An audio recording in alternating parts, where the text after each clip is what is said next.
And then, you know, the glass pipe movement didn't really happen until like the early 90s. So there's always been paraphernalia. You know, you've had, you know, plastic bongs and metal pipes and stuff like that have always been around.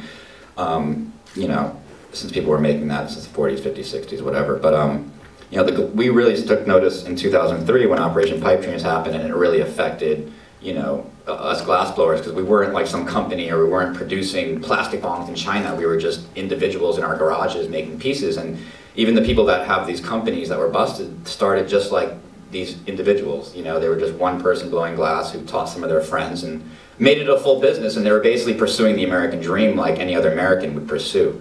You know, they're trying to just provide for their family and make a good living and try to be successful, you know what I mean? And I realized that after that happened, that I was never going to be able to become successful to a certain point unless I took us from out of the shadows and put it a little more into, not the mainstream per se, because I don't know how mainstream the scene could ever get, but just let people know the beauty of it. And like, you know, right now there doesn't exist anything that explains this like this does. And if you tell people in the world, you know, glass pipes or paraphernalia, they're not going to think about the type of pieces that we're making, you know what I mean? And so there's just negative propaganda as far as what a glass pipe is or what we're doing. So I aim to make the positive propaganda. So to answer your question, that happened in 2003, and there was a bust in the paraphernalia industry 10 years before that. And so we're expecting maybe 2013, which is 1 year away, they could crack down again. You never know, because what happens is they let these businesses build their money back.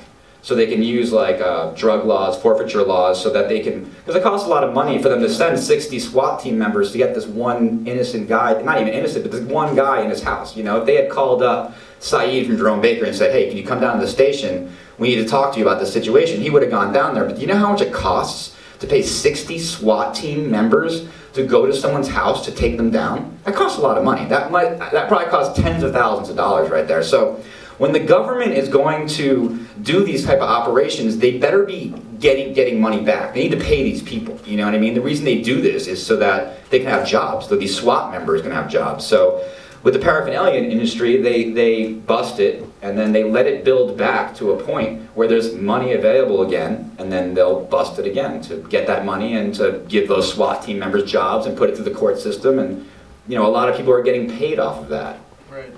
So, I mean, yeah, we're scared. We're worried about it. And that's part of the reason I made this documentary.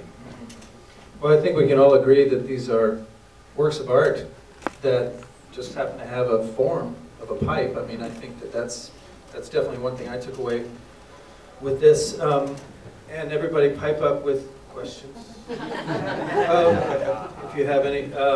If there was a book, The Joy of Glass, what would that be for you?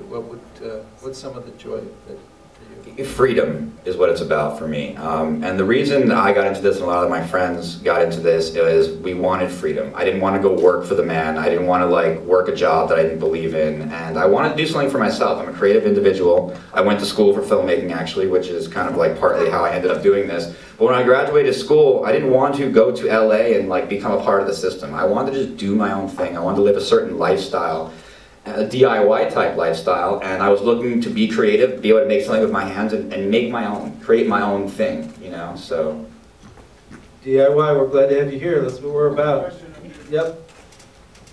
Is this industry really as overwhelmingly male as it appears to be? It definitely is. It definitely is. Everybody hear the question, right? I love women, and I would like to have as many of them. I tried to put, I specifically, because it is such a male-dominated culture, I tried as much as possible to include women. So if you can believe that was as much effort as I possibly can do. It is a very male-dominated culture, but the women are coming up right now. I have an apprentice that's a woman who's great, and you know, I think things are going to change. You know, skateboarding, graffiti art, which I really associate glass pipes very heavily with on many levels, are also very male-dominated cultures. But as time has changed, you know, you've seen females bring a whole new energy into it that guys can't bring. So I think, you know, more and more there will be more females involved, but it definitely is just a male-dominated thing.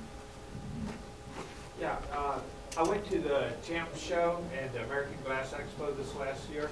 And I noticed that there was a lot of scientific style of glass there as well. Has that side of the industry grown up at the same time as the art side? Well, to explain